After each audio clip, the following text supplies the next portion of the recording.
ঠিক এই মুহূর্তে আবারও লাইভে জানিয়ে রাখি, শিলিগুড়ি শহরে একের পর এক চুরি ছিনতাইয়ের ঘটনা বেড়েই চলেছে এবং কোনো জায়গায় দেখা যাচ্ছে চুরির ঘটনা, আবার কোনো জায়গায় দেখা যাচ্ছে ছিনতাইয়ের ঘটনা। সেরকমভাবে শহর শিলিগুড়িতে একের পর এক ছিনতাই চুরি সমস্ত ঘটনা ঘটছেই এবং পুলিশও হাতে হাত দিয়ে রেখে নয়, এবং পুলিশও একের পর এক অভিযান চালিয়ে যাচ্ছেন।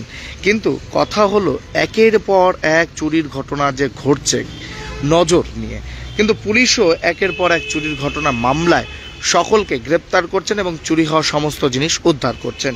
শিলিগুড়ির জ্যোতিনগর এলাকায় এক মহিলা, তিনি প্রত্যেক দিনের মতো বিকেলে হাঁটাহাঁটি করতে বের হয় এবং প্রত্যেক দিনই তিনি হাঁটাহাঁটি করছিলেন এবং সেই সময় এক গাড়ি করে দুই যুবক এসে তার গলা থেকে তার সোনার চেন নিয়ে পালিয়ে গেছিলেন এবং সেই ঘটনায় নিয়ে ব্যাপক চাঞ্চল্য ছড়ায় পুরো এলাকায়, জ্যোতিনগর এলাকায়, এবং সেখান থেকেই তিনি চলে আসেন সোজা ভক্তিনগর থানাতে অভিযোগ দায়ের করেন এবং অভিযোগ দায়ের ভিত্তিতে তদন্তে নামে ভক্তিনগর থানার সাদা পোশাকের পুলিশ। ঘটনাটি ঘটে এই মাসের মধ্যেই, ঘটনা কিন্তু ঘটে চলতি মাসে এই ঘটনা, এবং গ্রেপ্তার তাদেরকে করেন 15/4/2025। এই মাসেই সেই ঘটনার জেরেই কিন্তু চুরির ঘটনায় গ্রেপ্তার হয়েছেন দুজন। একজনের নাম এমডি সৌরভ, আরেকজনের নাম অনু সূত্রধর, এবং দুজনই এই মামলার সাথে যুক্ত ছিলেন। শিলিগুড়ির জ্যোতিনগর এলাকায় এক মহিলা প্রত্যেক দিনের মতোই হাঁটাহাঁটি করছিলেন। সেই সময় বাইক নিয়ে দুই দুষ্কৃতী ছিনতাই করে পালিয়ে যায় তার গলার সোনার চেন।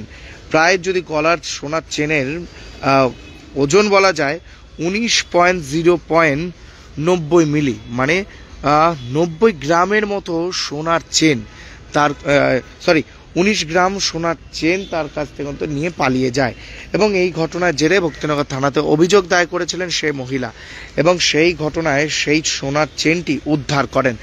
আবারও জানিয়ে রেখে, যারা এই মুহূর্তে লাইভ করছেন, যেভাবে চুরির ঘটনা ঘটছে, একের পর এক চুরির ঘটনা ঘটছে, চুরির সমস্তটাই রিকভারি করছেন পুলিশ, কিন্তু অথচ একটা বিষয়, দিনের পর দিন চুরির ঘটনা বেড়েই চলছে শহর শিলিগুড়িতে এবং এই দুই চোরকে গ্রেপ্তার করেছিল 15/4/2025 তারিখে এবং গ্রেপ্তার করার পর তাদেরকে রিমান্ডে নিয়েছিল ভক্তিনগর থানার পুলিশ এবং রিমান্ডে নেওয়ার পর চলতি মাসের 18/4/25 তারিখে অনু সরকার যে রয়েছে তার বাড়ি শক্তিগড় 7 নম্বর গলি, সেখান থেকেই উদ্ধার হয় তার বাড়ি থেকেই এই সোনার চেন এবং ঘটনায় তাকে কিন্তু গ্রেপ্তার করেছিল 15/4/2025 তারিখে এই দুজনকেই এবং তাদেরকে রিমান্ডে নেওয়ার পর উদ্ধার হয় এই সোনার chain.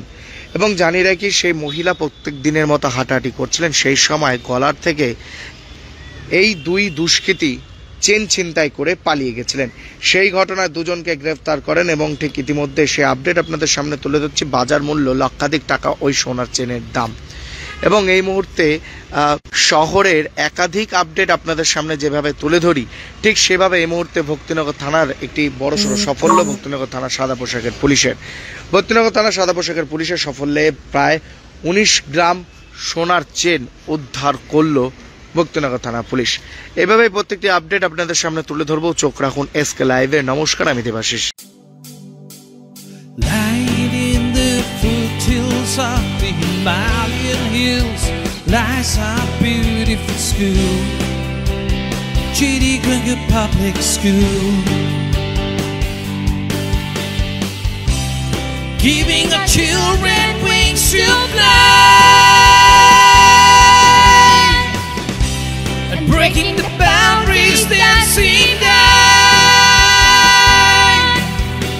This J.D. Grenger Public School, Siliguri is the perfect school for you. अब तपाईको शहर जलपाइगुडी र सिलगुडीमा बर्लिया ह्युन्डाई अधिकृत डिलर तपाईको लागि हामीसँग छ 3 सुविधा सेल्स सर्भिस र स्पेयर पार्ट्स। नयाँ कार बिक्रीसँगै हामी तपाईको ह्युन्डाई कारको लागि वर्कशप, मर्मत, बडी शप, इन्स्योरेन्स क्लेम, सजिलो फाइनान्स, कार एक्सचेन्ज र इन्स्योरेन्स रिन्युअल सुविधा पनि दिन्छौं। ह्युन्डाई कार कम मर्मत खर्च, उच्च विश्वसनीयता। हामी सबै ब्रान्डका पुराना कारहरू किनबेच गर्छौं र ह्युन्डाई युजर कारहरू वारन्टी सहित उपलब्ध गराउँछौं। अब कार किन्ने, बेच्ने वा सर्भिस गर्ने बर्लिया ह्युन्डाई तपाईको पहिलो रोजाइ। ठेगाना बर्लिया कम्प्लेक्स, 2nd माइल, सेवा क्रॉस, सिलिगुडी। सम्पर्क नम्बर 9734930001।